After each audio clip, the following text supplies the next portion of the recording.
hari amabwiriza yigeze gusohoka abwira abanyonzi ko batemerewe gutwara abantu, ariko bavuga yuko bashobora gutwara imizigo. Yego.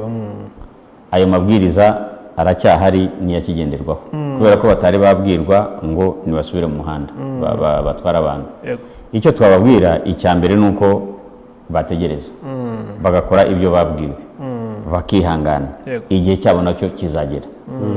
Ejo rero nibyo n'ejo bundi twiriye dusubiza ibyo bibazo, ariko urumva kubwira abantu no kugira ngo wigishe no kugira ngo ukore ubukangurambaga no guhozaho cyane cyane nyine iyo bumva yuko bavugaga bati ariko se twebwe ko ntacyo twavuzweho twagiye mu muhanda we turababwira tuti nimusubireyo ntabwo mubyemerewe.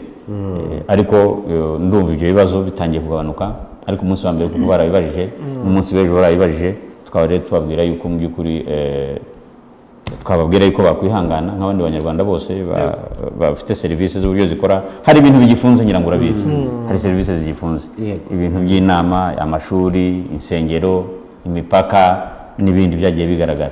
Abo rero nabo n'ibihangane igihe nikigera bazakomorerwa. Ukomeje ku bijyanye n'insengero, ariko mu minsi ishize twagiye tubona mu bitangazamakuru hari abantu batabwa muri yombi bagize gutyo ugasanga bagiye gusengera mu rugo rw'umuntu.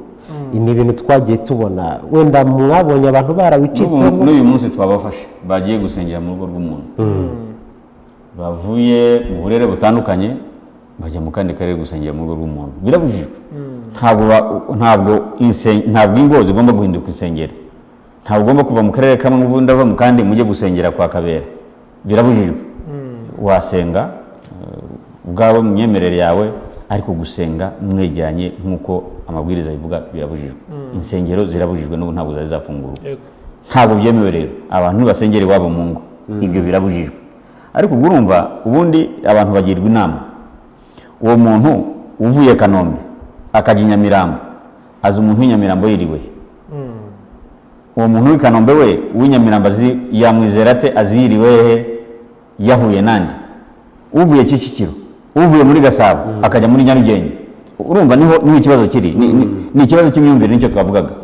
Urumva iyo riski ntabwo bayumva, cyangwa se ikibazo gishobora kuvamo ibyago ntabwo babitekereza neza, bakabikerenza bakavuga bati ariko umuntu urumva ubu ngubu nta muntu ugomba kwizera undi batari kumwe ngo babe biriwe azi ko yiriwaho nyine. Urumva rero ni ikibazo. N'ubu twabafashe, navuga ko twabafashe. Mwafashe nk'abangana niba hari imibare? Twafashe abantu batatu bavuye mu turere dutandukanye bajya gusengera mu rugo rw'umuntu. Ariko nicyo turi kuvuga, urumva hari n'ikibazo cy'imyumvire, gusa birasaba ingufu zikomeye. Aho ngaho byari ku bijyanye n'insengero, ariko n'utubari mu minsi yashize twabonye mugenda mufata abantu bagira ingo nk'utubari, nabo baracyagaragara cyangwa babicitseho burundu?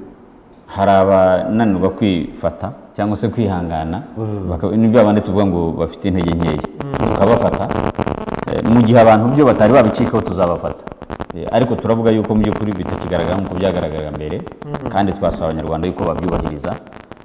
Ndetse hari n'ibindi nabyo birimo kugaragara uyu munsi twabonye by'abantu bagize babigisha gutwara imodoka. Byanyuze no ku mbuga nkoranyambaga abantu nabibonye, nabo twafashe. Sinzi uburyo mwabimenye, ubwo mwataye amakuru mwabimenye. Ariko usura ashyira abantu ahantu ngo ni mu karasi ugatangira kubigisha. Polisi yasohoye itangazo ivuga yuko ibintu byo gukorera impushya zo gutwara ibinyabiziga serivisi zihagaze. Bivuze yuko nta nubwo urimo kwigisha n'abo bantu kubera ko izo serivisi zahagaze, ariko noneho guhuza abantu benshi birabujijwe.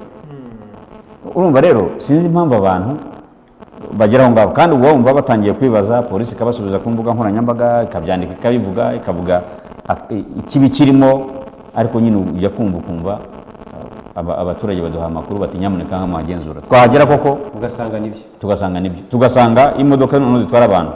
Reba uvuye, sinzi aho uvuye kwigira imodoka, urajije kwigira imodoka ya wenda ya Kabera, wicayemo ndakwigishije, uvuyemo mugenzi wawe araje, kandi tuzi ko kira cyorezo cyandura. Gusa ushobora kuba wicaye muri iriya modoka, ushobora kuba wacyanduye, mugenzi wawe yaza nawe akicaramo akacyandura. Sinzi kubyumva. Ugatangira kwirirwa wigisha abantu. Twafasha abigisha gutwara, twafashe n'abari mu karasi, twabafashe.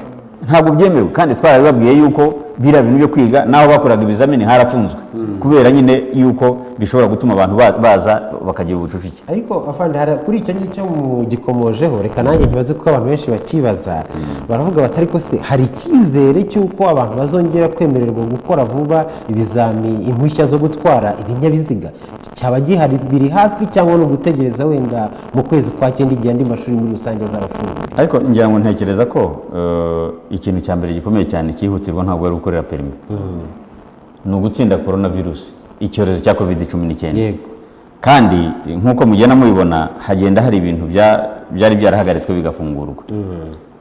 Ibyo bishingira ku igenzura riba ryakozwe. Umunsi hakozwe igenzura rigaragara yuko abantu mu by'ukuri bahuriye ahantu hatandukanye badashobora kwanduzanya cyangwa se icyo cyorezo kidahari, icyo gihe serivisi zindi zizafungurwa nabo igihe cyabo kizagera. Ariko ubu ngewe sinakwicara nkubwira ngo nguhe itariki, umunsi, ukwezi n'isaha n'ahantu, kuko byose bishingira kuko umutekano wabo uzaba umeze cyangwa se n'uburyo iki cyorezo kizaba kimeze.